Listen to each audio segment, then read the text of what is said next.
Harry Kennedy, 1578 Fry's Mill Road, Franklinville, New Jersey.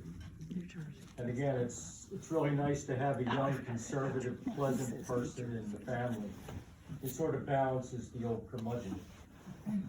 The last time I was here, we talked about one of my favorite novels. As I recall, it was involving Captain Ahab and the Great White Whale. Tonight, I'd like to move into another direction. And just briefly, analogous to this situation, I believe The Wizard of Oz is an excellent way to understand politics. In my opinion, the story is an allegory for politics and government.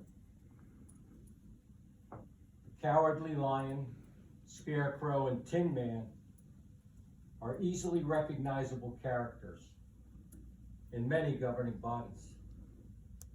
No guts, no brains, no heart. And even more dangerous are the Wicked Witch of the West and the Winged Monkeys.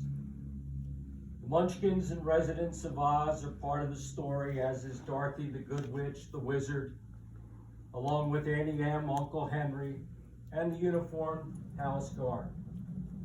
Any combination of characters can control any elected board or governing body, from the United States Senate and the President of the United States down to local government. I'm teaching a class in civics. I think you saw one of my pupils tonight. I'm really proud of them. And for the next 8 weeks or so, which will include the next 4 township committee meetings, I'll be incorporating the theme of the Tin Man in politics. The Tin Man's the one with no heart or conscience. I'll be lecturing on the consequences of the Tin Man and the Wicked Witch of the West teaming up together to cause problems in government. And it's so wonderful tonight that we're doing it in a peaceful fashion, discussing it. And I feel truly blessed living in Franklin Township in Gloucester County in the United States of America, because I'm blessed to live in such a fertile environment and to have so many characters so close at hand. Tonight, in my 5 minutes, I'd like to discuss the Department of Public Works, which I believe Mr. Deegan and Mr. Doyle are the people that are the liaisons. Sorry, the mayor and Mr. Doyle? Thank you, Mr. Deegan. Ask for you. Wonderful department, well run. It's gone through some changes in the last few years. It has a person down there in day-to-day operations running it. I guess it isn't fully certified, but Mr. Salvatore is, so that worked out well for you. You have a great recycling program, and tonight I'd like to talk about the recycling of leaves. I believe Mr. Doyle is very familiar with that process. Something you're in favor of, Mr. Doyle, the recycling of leaves? Sure, it beats paying to get rid of them. Sure does beat paying to get rid of them. And do we have a process for disposing of them? They go to local farms. And are there any farms? How are those farms chosen? As volunteer, there's more leaves than there is farmers. It says, it's funny, I went on the Rutgers Leaf site and they say how valuable they are, especially for corn and soybean crops. You especially are familiar with corn and soybean crops and the nitrates in leaves and how valuable they are to those. In fact, Summers There's no point. nitrogen in leaves. They tie up nitrogen. Well, it depends on whether they're composted or not and how long it takes to release it. But according to the Rutgers study, they're an excellent source of it. I know you haven't been farming too long, but maybe you better double check your facts. But interestingly enough, the leaves are a very valuable commodity. In many towns, they brag about how many farmers want to take them. Many towns pay people to take I know, in leaves. some Many cases do. they do, in some farms they do. And taking them, the farmers are providing a service for the local township, as long as it's done in a fair process that allows the farms and those closest to the leaf collection to utilize them. And in most cases, it says, in fact, on the New Jersey NJAC site, that farmers unbag the leaves themselves because they're so valuable. But that's really beside the point. You are providing a service to the township, and a good service, as long as it's fairly taken. Has township equipment ever been used for those leaves? Never once. Never once? Never a front-end loader from the township? No, that's my front end loader. No, I know, but you're positive that no front-end loader has ever been used? Not that I know, not. I took a picture last year of township front end loader pulling out of that site on Fry's Mill Road on January 19th. I still have the pictures. You're not aware of it? Nope.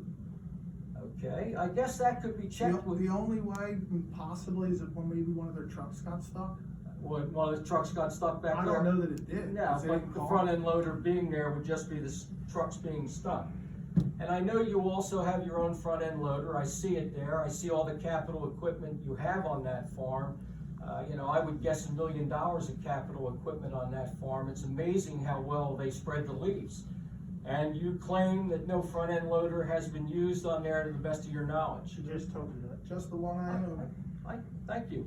I think I'm talking to Mr. Doyle. I understand that. Or if you are Mr. Doyle, I'll be happy to talk to you. Otherwise, Sir, you're not an sir. elected official. I understand that on council. to the township committee. Secondly, Mr. So I Doyle, will interject if I feel it's necessary. well, that's very kind Okay? of you. That's very kind of you. I Okay. remember your days as mayor. Mr. Doyle, also you own a property on Little Mill Road, Correct? 13 acres. Has there ever been a township front end loader on that property?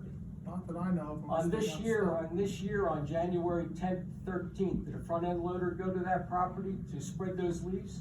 No, that we spread, first of all, a front end loader can't spread. No, I leaves. know, they load Okay. the Well, equipment. you just said Exactly. spread leaves, and you're an Right. expert now. Right. So the loader puts the leaves in a tractor and a spreader. So if there's no tractor and spreader there, Right. a loader would be of no benefit. Now, certain towns, like when we take leaves from Monroe, Right. they provide a loader.